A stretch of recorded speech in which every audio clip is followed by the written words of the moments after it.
Há imagens que não apenas mostram o passado, elas o acusam. A fotografia que você vê agora foi tirada em 1907, e nela, um marinheiro britânico remove um grilhão do tornozelo de um homem africano recém-liberto. A corrente ainda fria e manchada de ferrugem não é apenas um símbolo de aprisionamento, é o eco metálico de séculos de brutalidade. O homem ajoelhado, com o teto olhar perdido no chão, não está apenas diante de um soldado, está diante da história. O instante capturado não é de vitória, nem de redenção. É o momento exato em que a humanidade tenta, de forma torpe e tardia, remendar o que ela mesma destruiu. O fotógrafo, um oficial britânico anônimo, registrou a cena nas costas da África Ocidental durante uma expedição naval de combate ao tráfico de escravos. A missão oficial era libertar cativos. Mas a verdade, como quase sempre a é, era mais amarga. Muitos dos homens resgatados não voltaram para casa. Foram reclassificados como aprendizes, servos, trabalhadores sob contrato. Nomes diferentes para a mesma corrente. A abolição não veio como um rompimento. Ela veio como um disfarce. Repare na expressão do marinheiro. Não há heroísmo em seu rosto. A lente o flagra no exato instante em que o peso simbólico da cena parece maior do que ele pode suportar.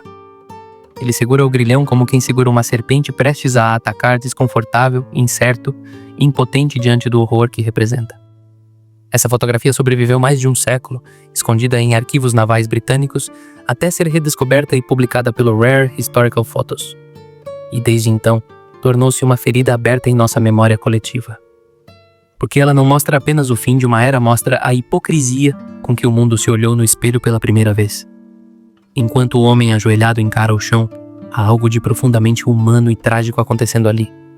Ele está livre, mas não se sente livre. O grilhão caiu, mas o peso permaneceu. O que essa foto captura não é apenas a libertação de um corpo, é o silêncio constrangido de uma civilização inteira que começa finalmente a perceber o tamanho do seu próprio crime. O ano é 1907. A escravidão oficialmente havia sido abolida em quase todo o Império Britânico há mais de 70 anos. Mas o Oceano Atlântico ainda guardava segredos que desmentiam qualquer discurso de progresso. Navios ainda cruzavam as águas escuras transportando homens e mulheres capturados nas aldeias do interior africano. Chamavam-se navios de carga humana. E mesmo após a abolição, dezenas deles eram interceptados todos os anos, carregando centenas de vidas marcadas por ferros e cicatrizes. O navio britânico HMS Sphinx era um desses caçadores de escravos. Seus marinheiros percorriam a costa da atual Serra Leoa, interceptando embarcações suspeitas. Foi durante uma dessas operações que o fotógrafo registrou a cena. Os resgatados, como eram chamados, eram levados a bordo, muitas vezes desidratados, famintos, em choque. Alguns morriam antes mesmo de receber ajuda. Outros eram tratados por médicos militares e enviados para colônias de trabalho supervisionado, onde deviam aprender a ser livres. Um conceito perverso. Era como ensinar alguém a respirar depois de tê-lo afogado. A coroa britânica promovia essas ações como símbolo de civilização. Na prática, elas serviam também para justificar a presença militar na África e expandir o domínio colonial. A escravidão dava lugar a uma nova forma de controle mais sutil, mais política e igualmente lucrativa. Na fotografia, tirar o grilhão parece um ato de compaixão. Mas a cena, vista hoje, carrega uma ambiguidade brutal. A foto é calma, quase silenciosa. Mas por trás dessa serenidade, há o rugido abafado de milhões de vozes que nunca foram ouvidas. É o som do fim de uma era e, ao mesmo tempo, o começo de outra igualmente sombria. Essa pausa, esse instante de respiro após a tensão inicial, é o que faz essa imagem ser tão poderosa. Ela nos dá um segundo de alívio antes de nos mostrar que, mesmo sem grilhões, a escravidão ainda continuaria viva de outras formas. A maioria dos africanos libertados pelo Império Britânico não voltou para casa. Não porque não quisessem, mas porque não podiam. Suas aldeias haviam sido destruídas, suas famílias dispersas, seus nomes apagados. E aqueles que sobreviveram tornaram-se parte de uma engrenagem ainda mais sofisticada, o sistema colonial. O homem da fotografia, o que tem o grilhão removido, não tem nome registrado. Não sabemos sua idade nem de onde veio. Sabemos apenas que foi resgatado em alto mar, que ficou semanas preso em um porão escuro e que quando o navio britânico o encontrou, ele mal conseguia andar. Naquele instante congelado pela lente, ele não sabia se era salvo ou apenas transferido de um cativeiro para outro. Os registros oficiais descrevem o momento como a libertação de um escravo africano. Mas os documentos seguintes mostram outra realidade. Muitos desses homens foram enviados para trabalhar em plantações sob tutela britânica, recebendo migalhas em troca de jornadas exaustivas. Outros foram recrutados à força para exércitos coloniais.